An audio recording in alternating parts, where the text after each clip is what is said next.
Good day and welcome to Global Watch on your digital First Pan-African News Network, TOS TV. I am Abigail Okwade. Australia's parliament passed a law on Thursday to make Google and Facebook pay media companies for content on their platforms in reforms that countries such as Britain and Canada are looking to replicate. After robust negotiations in which Facebook blocked all news content, the vote makes Australia the first nation where a government arbitrator can set the price tech giants pay domestic media if private talks fail. The revised code also allows the tech companies a longer period to cut media deals before the state intervenes. It will be reviewed within a year of taking effect, but no given start date was given. Following those talks, the law passed with new amendments which make it possible for Facebook and Google not to be subject to the code. However, both companies have now committed to paying lucrative sums to some big Australian publishers outside of the code. The tech firms argue that they already help news publishers by driving traffic back to news sites from their platforms. Princess LATIFA, the captive daughter of Dubai's ruler, has appealed to UK police to reinvestigate the kidnap of her older sister, Princess Shamsa, who was kidnapped from a Cambridge street more than 20 years ago. In a letter shared with the BBC, LATIFA tells Cambridgeshire police that this could help free Princess Shamsa, who was captured on the orders of their father. Shamsa, who was 18 then, is now 39 and has not been seen in public since.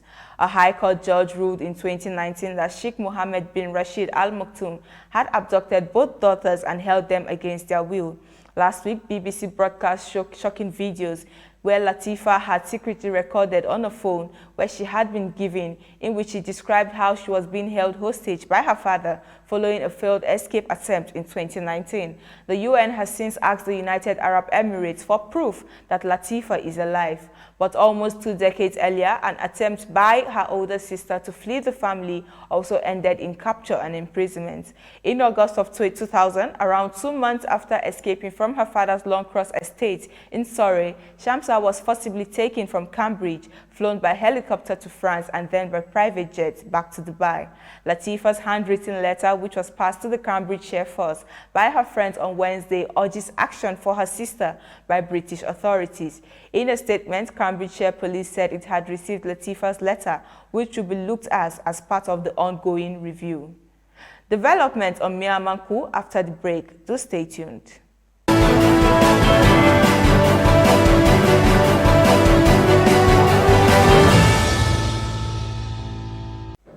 Welcome back. In Myanmar, social media giant Facebook announced Thursday it was banning all accounts linked to Myanmar's military, as well as ads from military-controlled companies in the wake of the army's seizure of power on February 1. The bans also applied to Instagram, which is owned by Facebook. It said in a statement that it was treating the post-coup situation in Myanmar as an emergency, explaining that the ban was precipitated by events since the coup, including deadly violence. Facebook has already banned several military-linked accounts since the coup, including army-controlled TV and state television broadcaster. The junta has tried to block Facebook and other social media platforms, but its efforts have proven ineffective. For more than a week, it has also turned off access to the internet nightly from 1 a.m. The military said it took power because last November's election was marked by widespread voting irregularities, an assertion that was refuted by the State Election Commission, whose members have since been replaced by the ruling junta. The junta has said it will rule for a year under a state of emergency and then hold fresh elections. Still on Myanmar coup, the European Union on Thursday joined the United States in expressing concern over Malaysia's mass deportation of Myanmar nationals this week after a military coup in defiance of a court order halting the plan.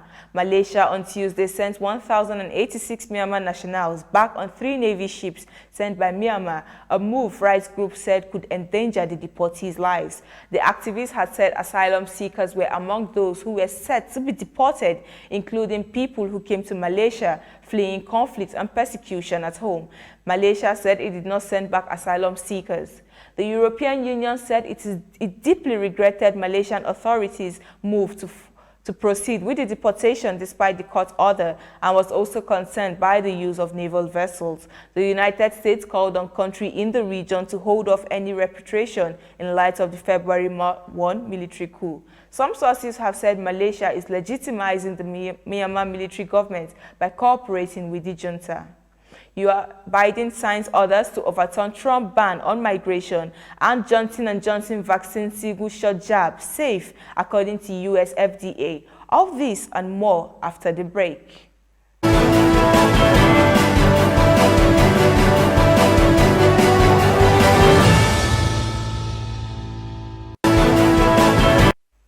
Thanks for staying tuned. You're watching Global Watch on your digital First Pan-African News Network.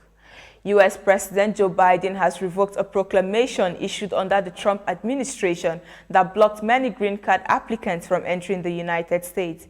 The order by former President Donald Trump, known as Presidential Proclamation 1014, cited a need to protect U.S. jobs amid high unemployment rates caused by the coronavirus pandemic.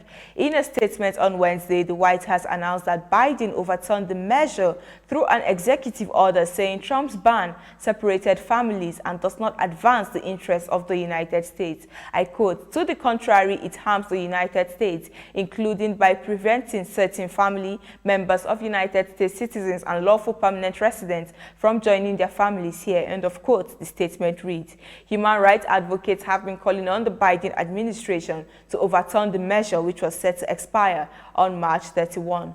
But his efforts, including a bill unveiled this month that would create an 8-year pathway for citizenship for 11 million undocumented people who live in the U.S., are expected to be met with stiff resistance by the Republicans in Congress. Still in U.S., regulators, Food and Drugs administrations have found the single-shot Johnson & Johnson coronavirus vaccine safe and effective. It paves the way for it to become the third COVID-19 vaccine to be authorized in the U.S., possibly within days. The vaccine would be a cost-effective alternative to the Pfizer and Moderna vaccines and can be stored in a refrigerator instead of a freezer.